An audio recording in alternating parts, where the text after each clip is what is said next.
Yes, dear colleagues, this is a reporting of a special project.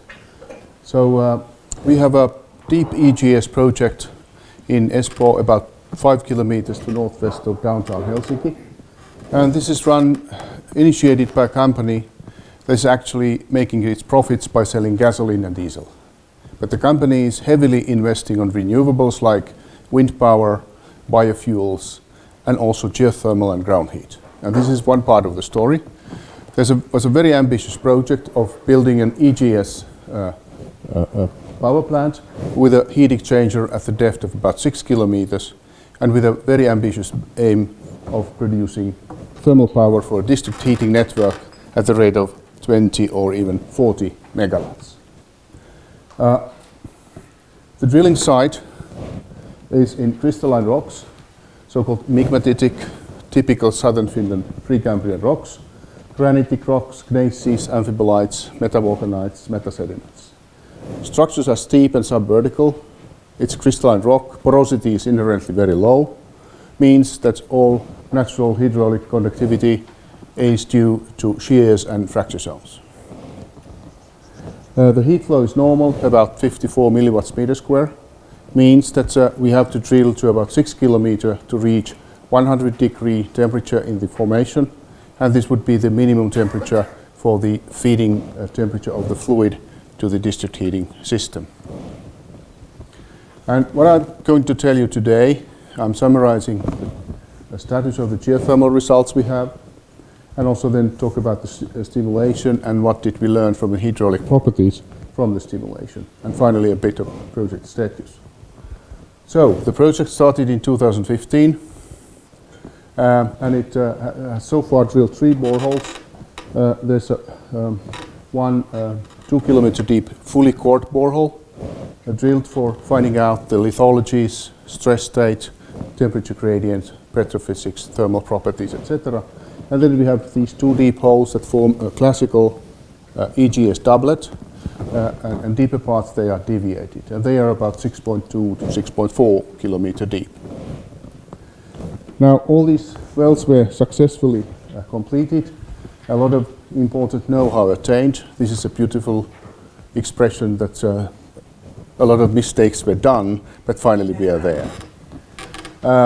Here we have results about the core hole that's 2 kilometer deep, and you can see we have a, if I can now manage to use oh, here it is. So you can see we have a nice temperature log, measured about 170 days after end of drilling, so it's reasonably in equilibrium. We have 400 samples of thermal conductivities measured with optical scanning. And we have also a uranium, thorium, potassium log providing heat production. What we see in the gradients is that the gradient seems to systematically increase with depth. I attribute that to a paleoclimatic long-term effect by the glaciation. More news in the next meeting.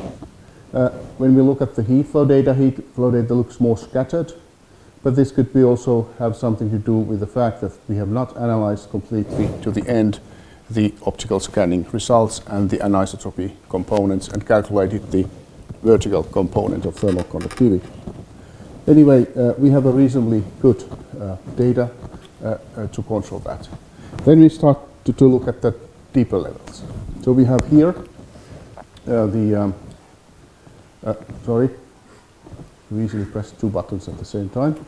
So we have here now, this is the core hole equilibrium log, and the green line is a temperature model calibrated using this equilibrium log data, and that indicates that indeed the 100-degree temperature should be encountered around 6 kilometers.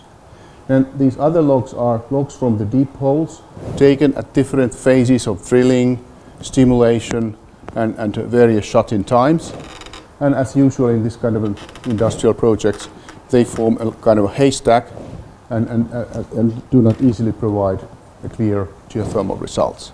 This is a clean version of the previous slide.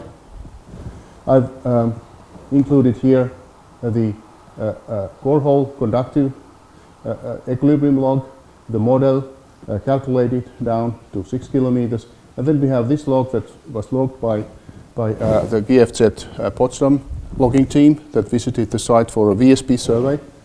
And we have a log taken inside the casing to 5 kilometers. You can see there's a gap of more than 10 degrees between the equilibrium and the log. This is due, first of all, to the fact that there are still drilling disturbances, but also to the fact that the hole was flowing, leading to the surface, about 20 liters per minute of saline fluid with the lukewarm temperatures. And it's therefore a flowing hole situation. Now, if I want to estimate the formation temperatures in a kind of an equilibrium estimate, I can simply reduce 13 degrees from this log of OTN3, and then we get this black line, which is running here, almost nicely on top of the geothermal model and the equilibrium log. There is a strange bump in gradient at about 3 kilometer depth. It does not correlate with lithology or anything, but it correlates with a change in the diameter of the casing. And in a flowing hole, if you have a small diameter and a big diameter, and the same amount of fluid is moving, then it will result in some different looking temperature profiles. But the analysis is there. But definitely we need a relogging of the deep well once more to get good data. And that would be one of the deepest wells in Europe. Some interesting observations. There was a logging break during the logging of the well, and the probe was stopped at 1600 meters for the night. But I asked that, please guys, please keep the temperature and mud resistivity reading on. And we got this time-dependent data set of 14 hours. And you can see that the temperature is far than being anything constant. This is simply due to the fact that it's a flowing water coming out. But we have also changes in the mud resistivity, meaning that the salinity of the fluid also varies. But and the temperature variations and the mud resistivity variations, they do not exactly correlate. So this is a big borehole diameter. If this would not be a flowing hole, I would say that the temperature variations are partly due to free convection, which definitely is possible in these big diameter holes. Anyway, it means that you have to be careful with these sort of situations and lock down and make notes about everything that happens on the borehole before you open it, during the opening, bleeding off, and then during drilling. When the deep borehole number 3 was deepened, the first attempt to the depth of about 5.2 kilometers or so, we observed in this attempt that after drilling that there was a constant temperature section of about 200 meters from 4.8 to 5 kilometers. This is a deviated part of the well, and yes, the inclination drops the gradient, but even this amount of inclination doesn't drop it to the zero. So what do we have here? We have here a fracture system, which is documented in P velocities and resistivities, especially in P velocities. And very probably we have a system of flow on the well, and so the fluid in the well and the formation have a discussion. It may also be an indication of natural flow in the formation, but you don't have to buy this conclusion yet. We need more analysis.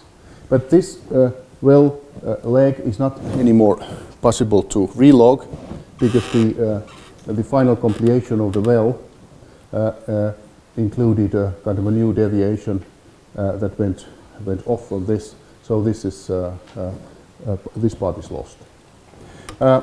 But what was the structure then? The structure was actually found very nicely in the VSP survey. This does not provide very high resolution, but we definitely see there's an inclined, about 44 degree tip structure, about 400 meters thick, and it's also seen in the logging data in the low P velocity. So it's a fractured system, and part of this reservoir story. Okay, then the stimulations. This is a busy slide, mostly for me to remember and find the numbers if you want to know. But stimulations were carried out in the OTN3 well in 2018 and OTN2 in 2 years later in 2020. And stimulation means that we are pumping in fluids at the rate of 400 to 800 liters per minute, and the injection of fluid increases the pressures, and the pressures then in the fracture system should create more fractures and extend the fractures. Now here as much as 18,000 cubic meters of fresh water was injected, and only about 700 cubic meters was bleeding back. So most of the fluid even today is still there in the formation. This is a full compilation of the data. So we have the pressure data, we have the flow rate data, we know of course the volumes, and here we have the induced seismicity. So the seismicity, we recorded more than 80,000 microseismic events. There was a authority control traffic light system set by the authorities, and the biggest maximum allowed magnitude was 2.1. That was not reached, and the highest were about 1.7, 1.8, and these amber events were the highest level, and then we had a lot of massive, much smaller events. Now, the interesting thing about the seismic results is here. We have here two views about where are the clusters of hypercenters of induced seismicity. This is a map view here, and this is a side view looking to the northeast. You see start from at 4.5 kilometers, we have the deviated sections of the wells, and you can see the colored events are from 2018 stimulation, and the black circles are from 2020. And although they look that they seem to form a kind of a common structure, but if you look at the details here, you see that actually we have 4 different independent clusters. We did not get a homogeneous, unified, connected system. And then, for instance, as the events are small, so the slips in the fractures, as estimated from the seismicity, are usually very small. And this means that the stimulation did not really create much of a change in the hydraulic properties, but we can estimate the hydraulic conductivity from the data. Now, the stimulation was carried out in very long sections, 100 to 200 meter long sections of the well, and this is already a fractured medium initially. It means that when you pump in, where does the water go? It goes to the existing fractures. It doesn't break the solid rock.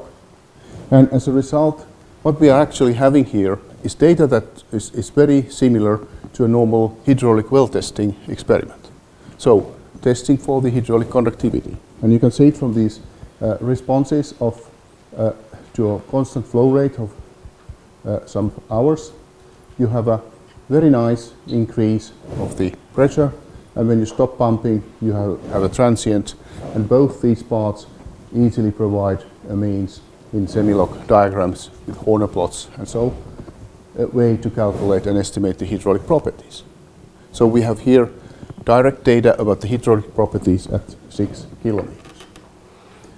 We concentrate on hydraulic conductivity in the next.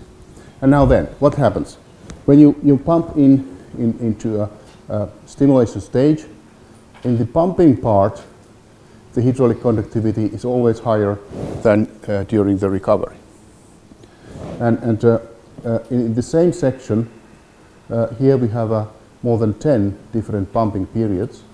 We have this repeated high value in pumping, low value in recovery, high value in pumping, low value in recovery, and this is repeated all the way. So how to understand this? We understand this, that we were pumping the fluid into a medium which is elastic. And an elastic medium allows the fractures to widen with high pressure, but when you relax the flow rates, the pressure decreases, and there's an elastic return back to the original values.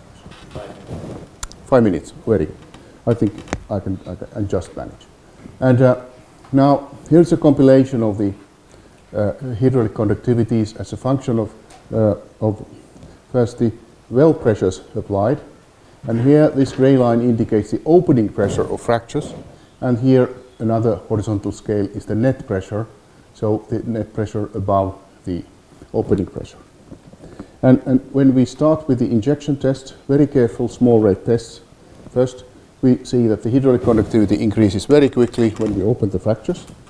Then in the stimulation itself, we will have an increase of conductivities. And then in the shut-in time, months later, after the experiment, we can use the transients to estimate once again the hydraulic conductivity. And it seems that they return back to a very low level.